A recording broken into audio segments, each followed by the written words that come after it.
This is a Mercedes E250 diesel, made between 2009, or very late 2009, and 2016, and it had a facelift in 2013. This is a very early one. This is a 2010 model. Question is, should you buy one? No.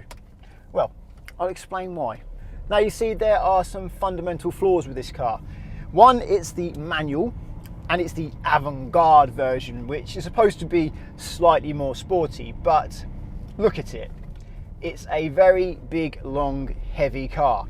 It's never going to be sporty, and putting a manual gearbox in it and giving it firmer suspension, which is what you get with the avant-garde model, is kind of like trying to get Pavarotti to do rock climbing.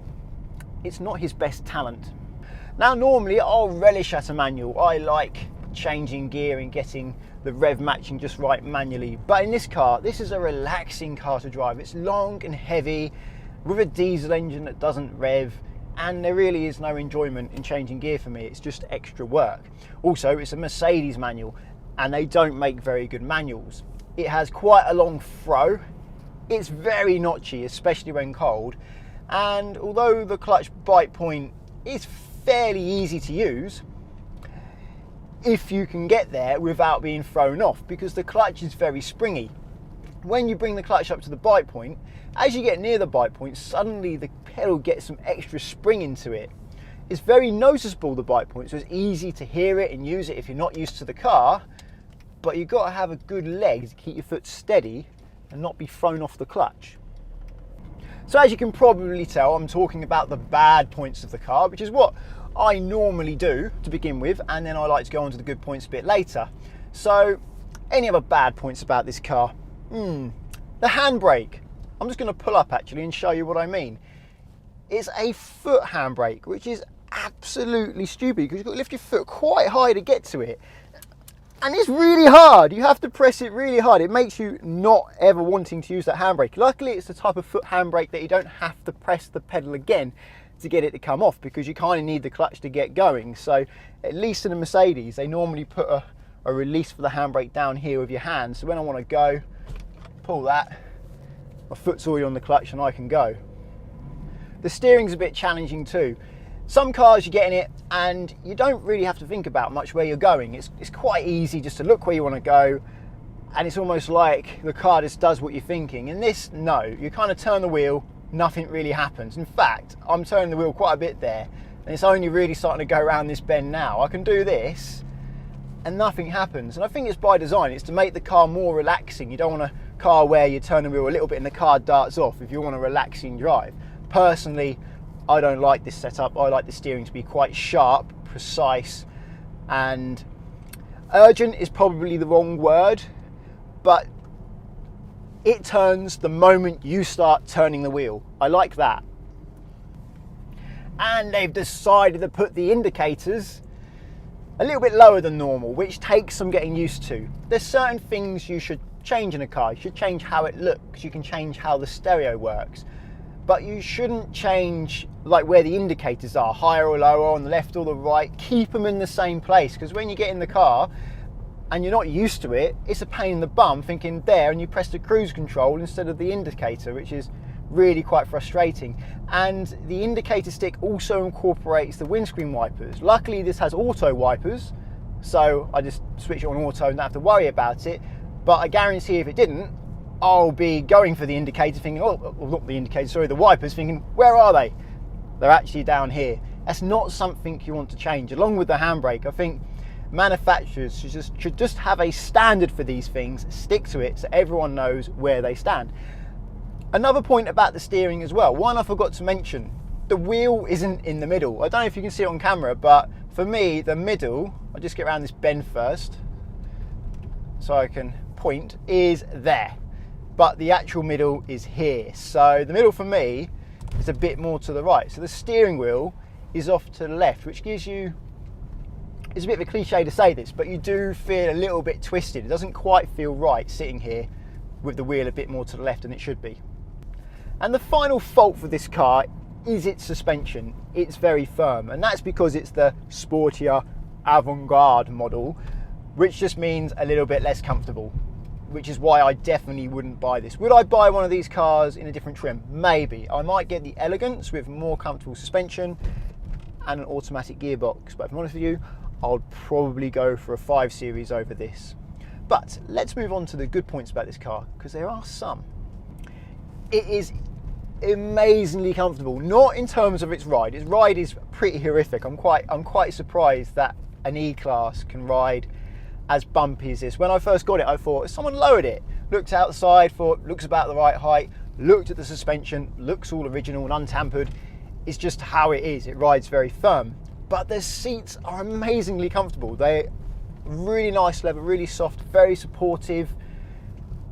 These are some of my favourite seats I've ever sat in a car, actually, to be honest. I could really do a long journey in this and not get any kind of aches or pains, I'm sure. Everything in the car is really quite straightforward and easy to use, apart from the handbrake and the indicators. But then you shouldn't really let that worry you, because once you're used to something, it doesn't matter. I mean, when you get in the car at first, you're going to be like, whoops, pressed the wrong thing. Where's my indicators? Where's my wipers? You're going to have to think about it. But once you've had a car for a couple of weeks, a month, whether or not it's intuitive doesn't really matter. But the rest of it is really intuitive. Like the stereo, this stereo is one of the easiest I've ever used. It's quite basic, but it's lovely and easy. You've got this nice little knob down here to turn, so you can keep your attention on the road whilst you do it. And if you're a channel flicker like I am, very easy to flick through all those different channels, trying to find something you want to listen to without being distracted. And the cruise control, one of the best ones I've ever used. It's not adaptive, it doesn't follow the car in front. This car is 10 years old now, so it doesn't have that. But setting it, adjusting it with this little stick here, and it's got a speed limiter, is very easy, makes driving more relaxing, keeps you within the speed limit as well. The seats are electrically operated, which is very nice because you can find that exact point that you want. If you move it, you don't get, see, tiny little bit, and it's very easy up and down as well. And you can tilt this, what you sit on, the base of the seat, you can make it do that or that to your comfort. But forwards and backwards is done manually, which is quite normal for a car of this price range in this era. The trouble with it is when you lift this lever up, it shoots you back quite quick. You've got to be ready for it, and you've got to have a little bit of strength to pull yourself forward. Other than that, I really do like these seats. The car has dual zone climate control, puddle lights for when you open the door, so you get a little light on the floor to help you see if you're going to step in a puddle or not. What else has it got? Not a lot really, to be honest. It's quite Spartan. It's got all you need and a lovely, sumptuous quality interior.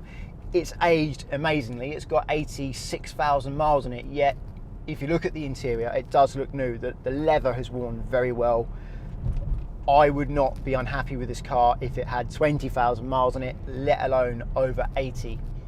Still feels quite modern as well. Even though it's 10 years old, it's aged very well. If you're interested, the boot is quite big. It's not very high, so you're not going to get very tall objects in there, but it goes a long way. It's very wide and very long. I would go for the estate model as it's just easier and more practical. But if you want the looks of the saloon or the extra aerodynamics, it's not a bad boot at all. Now, something I definitely like about this car is the engine. It's a 2.1 litre diesel with over 200 horsepower, which in my eyes is plenty enough. It certainly does pick up. I'm going to pull out of here now and put my foot down. Yep, that's 30 miles an hour. Doesn't take very long. All you need on the road, really, to be honest. But it's not only the power. Power's one thing. Something else I like about this engine is it doesn't complain when you go to low RPM. So if I'm in, say, 5th gear at 30 miles an hour like I am now, set the cruise control, it's like someone's turned the engine off. You barely hear it at all. And you may think, oh, you shouldn't do that. You're labouring the engine. The engine's going to struggle at that low RPM. I had less than 1,000 RPM there and it was not struggling. I've tried it uphill as well and it doesn't care. I tend to drive a car how it wants to be driven or how it can be driven within its own capabilities. And this thing, revving at 900 RPM, it really doesn't mind. It will pull you uphill. If you want to accelerate, you put your foot down and go, which means you can get good economy when driving around town in relative quiet as well, almost, to be honest with you, silence if you're in a high gear. 40 miles an hour, I can barely hear the engine in 6th gear. Doesn't make much road noise either. Most of what I can hear is a little bit of wind on the windscreen and the pillars. Kind of feels like you're in a glider and someone has turned the engine off. Not that you get an engine in a glider to begin with, but it's just like a, as you're driving along. It's quite serene. If only it wasn't so bumpy. So 20 miles an hour, 2nd gear, floor the throttle. 40. A little bit of a delay there for the turbo to kick in, but once it got going, certainly fast enough for me. I think 0 to 60 time is around 8 seconds on this E250, but it feels faster than that because it's quite urgent in gear. The problem is the gears don't go very fast. You have to change quite often, which increases the time it takes for you to get to 60. Now, I know you're thinking that this car is probably quite hard to park. Aha, but there you're wrong. The turning circle on this is incredible. No way would I think I could get around this thing with one reverse in this car. But I've nearly done a whole 180-degree turn there, just run out of space, a little bit of reversing, and I'll be done. Reverse sensors front and back, with the little lights at the front and the back as well to help you judge when you're close to things. I don't like the fact it doesn't beep as you get close to stuff. The lights illuminate instead. It only beeps when you're about to hit it. I think some people will like that because they find the beeping a little bit, well, it makes them a bit nervous when they're going towards stuff and the car starts going beep, beep, beep, beep, beep. And they're like, uh-oh. Actually, it's still nearly 2 meters away. Beep, beep, beep, beep, beep, beep, ah! And it scares them. This one kind of is silent and it goes beep, beep, beep, beep, beep, beep, beep, beep. I think that's worse, if I'm honest with you.